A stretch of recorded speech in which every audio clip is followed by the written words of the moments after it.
Assalamualaikum warahmatullahi wabarakatuh. Ketemu lagi dengan Ustazah di sini di sesi belajar mengajar. Bagaimana kabar soleh-soleha pada hari ini? Semoga selalu dalam keadaan sehat, ceria, dan selalu dalam lindungan Allah. Sebelum belajar, kita berdoa dulu ya. Isti'dadan, khusyu'an, doaan, siap, abata.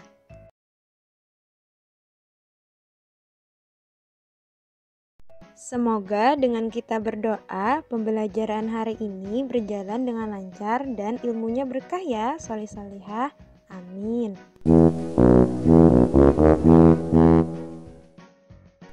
Hari ini kita akan sama-sama belajar tentang gagasan pokok dan gagasan pendukung.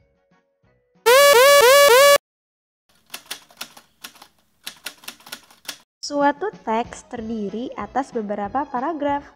Setiap paragraf memiliki gagasan pokok dan gagasan pendukung. Lalu, apa sih gagasan pokok dan gagasan pendukung itu? Kita bahas ya satu persatu. Gagasan pokok. Gagasan pokok adalah ide utama yang dibahas dalam suatu bacaan atau teks. Gagasan pokok ini dapat disampaikan tersurat maupun tersirat. Artinya, yang dapat ditemukan pada kalimat utama yang bisa terletak di bagian awal ataupun akhir paragraf.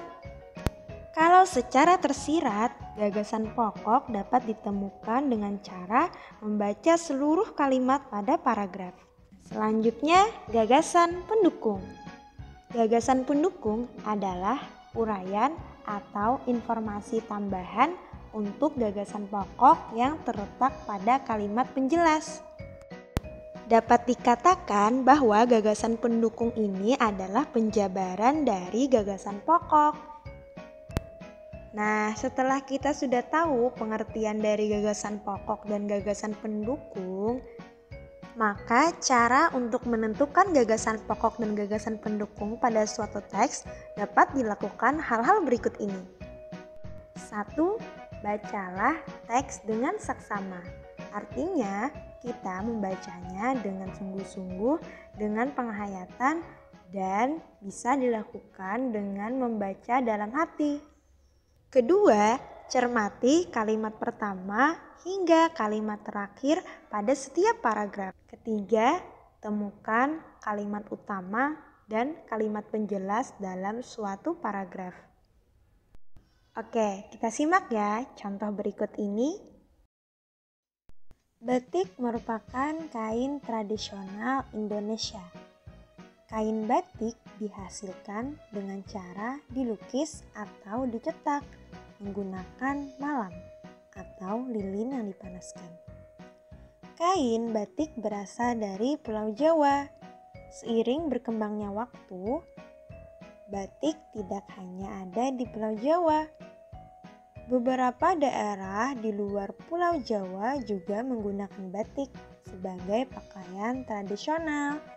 Misalnya batik Bali. Setelah kita baca dan kita cermati setiap kalimat dalam teks batik, maka dapat ditentukan kalimat utama, di mana kalimat utama ini biasanya hanya terdiri dalam satu kalimat, yaitu batik merupakan kain yang memiliki motif tradisional asli Indonesia.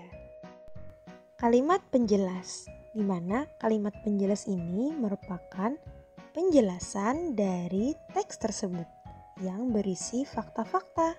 Maka kalimat penjelas dari teks tadi ialah 1.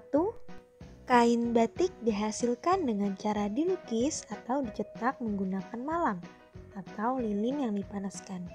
2. Kain batik berasal dari Pulau Jawa. 3. Seiring berkembangnya waktu, batik tidak hanya ada di Pulau Jawa. 4. Beberapa daerah di Pulau Jawa juga menggunakan batik sebagai pakaian tradisional, misalnya batik Bali. Setelah kita mengetahui kalimat utama dan kalimat penjelas dari teks tersebut, maka dapat ditentukan gagasan pokok dan gagasan pendukung sebagai berikut. Gagasan pokok. Batik merupakan kain asli Indonesia. Ini terdapat dari kalimat utama. Sedangkan gagasan pendukungnya adalah 1. Cara membuat kain batik. 2. Tempat asal kain batik. 3. Persebaran kain batik. Gagasan pendukung ini terdapat dari kalimat penjelas. Perlu kita ketahui bahwa gagasan pokok dan gagasan pendukung ini bisa kita buat dalam bentuk diagram.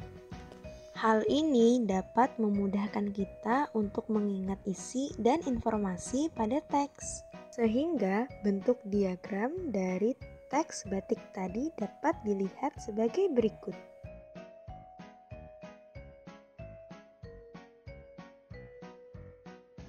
Oke, sampai di sini dulu ya pembelajaran hari ini.